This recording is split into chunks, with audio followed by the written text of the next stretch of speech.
Alright, this question's on what if you can rack pull more than you can pull off the floor. I deadlift that way.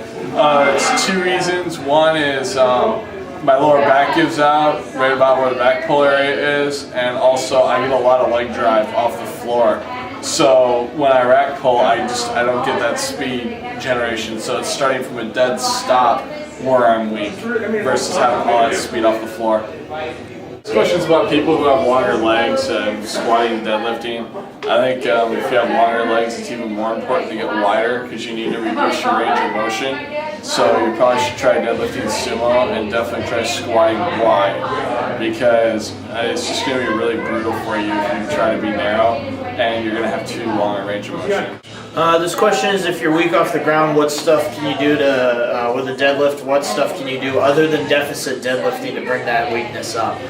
One thing I like to do is, accessory is low box front squats. We had Kevin do those a couple weeks ago. You can look in our training videos. You want a very low box, 8 to 10 inches, front squat. And you want to do it for reps. You want to do 5 to 8 reps, several sets, and you really want to focus on quad driving, and it'll also work your glutes to allow you to keep your butt down and locked in extension with your back when you pull. So you pull as a unit. It'll get you more leg drive off the ground.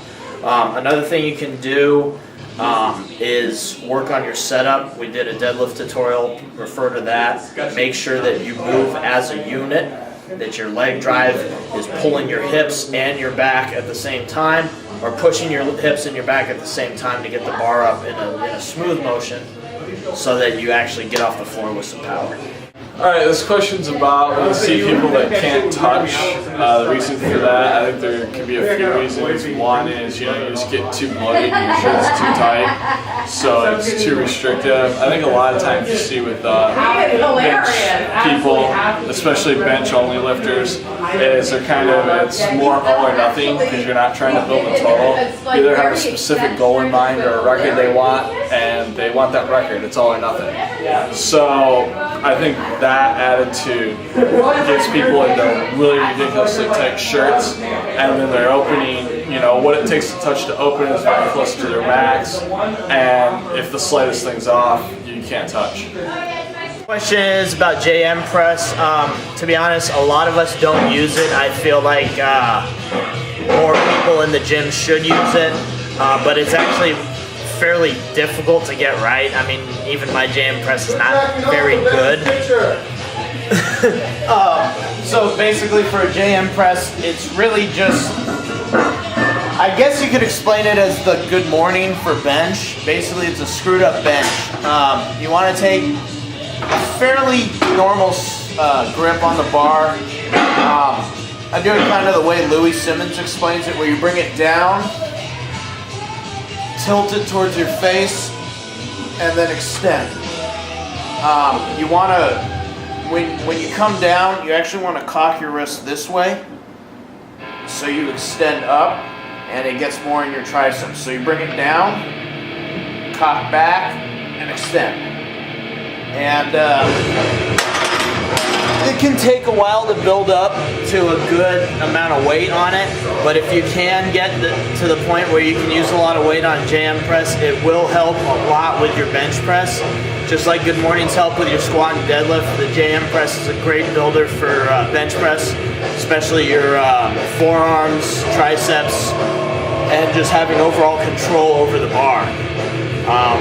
So it's something that we should use a lot more, and most people should use a lot more, but it's one of the more difficult tricep accessories to learn. This question's on deficit deads and how big a deficit. I think most of the time we do between 2 and 4 inches because you want enough deficit that you get a training effect, but you don't want so much deficit that it completely distorts your form. So 2 to 4 inches. This question's about planning the weight for dynamic effort for the 3-week wave. Personally, I don't plan my weight. A lot of it kind of comes down to who's in your group and what weight everyone's using, and picking something where you can quickly change weight between people.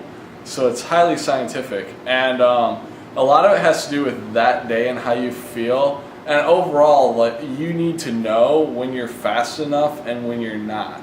And sometimes, like, I've come to the conclusion it's better for me to go lighter on my dynamic effort work and be faster, and then if I feel, you know, good, I'll work up a few sets at the end and work up to like 80-85%. And I think that's a better way than, you know, I think writing down your numbers and coming in and saying, oh, I'm supposed to do 60% today, and if you feel like crap and you're slow, that's just dumb to keep doing 60% because it's what you wrote down.